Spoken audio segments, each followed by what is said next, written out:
Hi, this is Jessica with Dining Traveler, and welcome to the Dining Traveler cooking series where we cook dishes from our favorite destinations at home. And this edition is all about my favorite season, fall. We have the holidays coming up, Thanksgiving, Christmas, Los Reyes, oh my, and the weather is a bit cooler, so it's the perfect time to be all warm and cozied up in the kitchen. So I wanted to get started with a very easy recipe. Is a curry butternut squash soup. You can make it in less than an hour. You can make it a day ahead, and it is a great way to kick off a fall themed dinner party. So let's get started. So the first step in making the curry butternut squash soup is roasting the butternut squash. So what I like to do is cut it in half if it's a small butternut squash, or cut it in fourths if it's a bigger one. Put it face down so the skin's gonna be on the side up at 400 degrees Fahrenheit in the oven. I usually put my timer around 45 minutes, and then I pierce it with a fork just to make sure that it's tender enough. You don't want it too mushy because you still want it to be able to cook with the chicken broth. So usually, depending on the size, it might take a little bit more, a little bit less. So just keep your eye on it and play it a little by ear. Like we say here, ojo por ciento, I percent. So now we have all of the butternut squash, and it's time to make the soup. Now to cook the soup, we're gonna start with a little bit of olive oil so we can cook the onions. Now that the oil has heated up, we're gonna add the onions.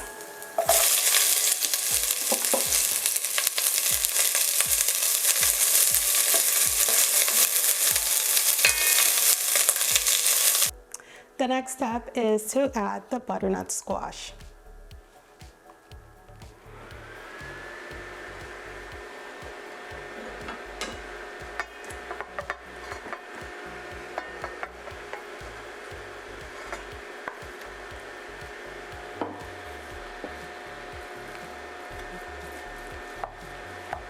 So now that the butternut squash is in with the onions, I'm gonna add the curry powder. I like to use a Hot Madras Curry Powder, which is a little bit spicy, and I use around a tablespoon of it. If you're gonna use regular curry, you don't like it too spicy, I noticed that I need then 2 tablespoons for that flavor to really come out. But play around with it, start with 1 tablespoon, and if you feel that it needs a little bit more, then go ahead and add it.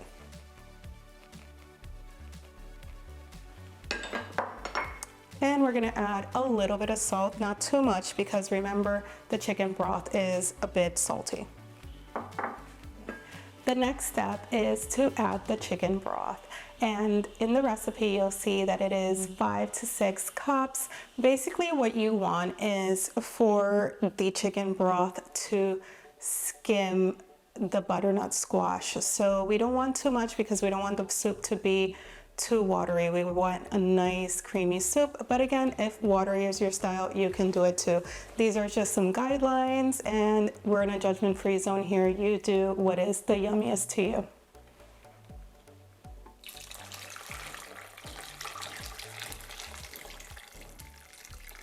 So we're gonna cook the butternut squash in the broth for around 5 minutes because the butternut squash is already cooked, it's soft. We just want for those flavors to come together.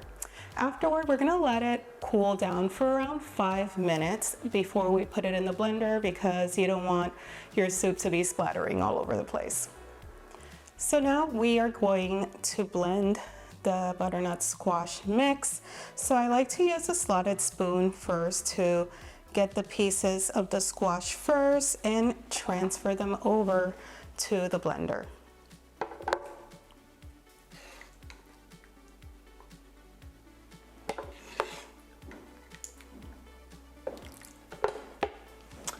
And I know I've mentioned this before, and totally not sponsored, but if somebody from Vitamix is watching, please call me.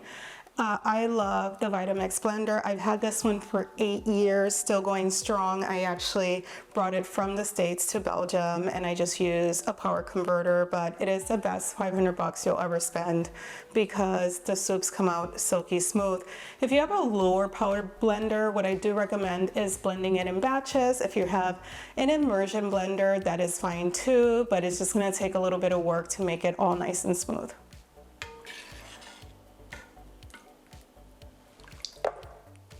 And because it's the holidays, you should tell your friends, your family, significant other, hey, Dining Traveler said I should totally have a Vitamix. You should buy me one. Or, you know, have people give you gift certificates for Amazon and use my link so we can all be happy. And now that we have all the solids in there, we're just gonna add the liquid to the blender. I feel like this technique for me is the least messiest part because I try to spill everything into the blender and it just does not work. And now we are blending it. And if it doesn't fit, you can also do it in batches. The whole key is for the soup to be nice and smooth once you cook it.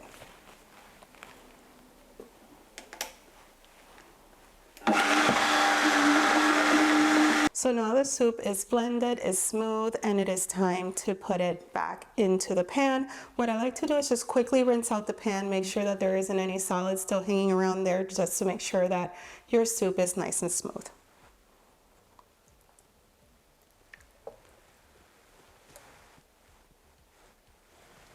So now the blended soup is back into the pot. So now we want to make sure that the flavor is where we want it to be.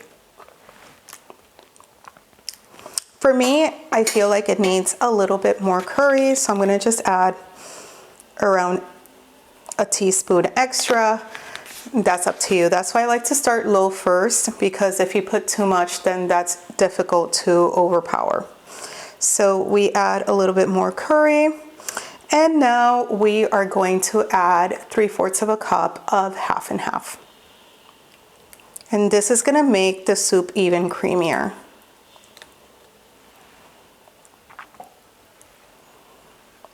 And we're gonna cook this at medium-low heat because if it's too high, it's gonna be splattering all over the place. I also like to add juice of half of a lime.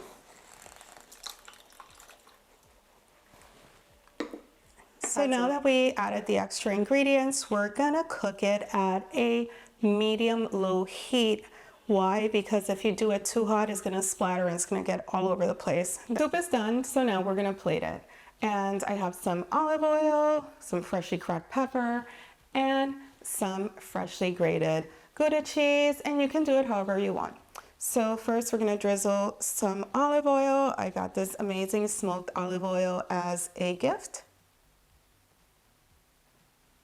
Just a little drizzle to bring out that smoky flavor, a little bit of fresh cracked pepper, and a sprinkle of cheese. This is how I make curry butternut squash soup at Casa Dining Traveler. This is a recipe I've been making for years, and I think that it really adds a nice touch for your Thanksgiving dinner or just for a nice fall dinner party. So now for my favorite part, to taste. It never gets old. The warm curry flavor, the smoked olive oil, delicious. So if you have any feedback or questions, please add them to the comment box and don't forget to like and subscribe. Thank you. Bye.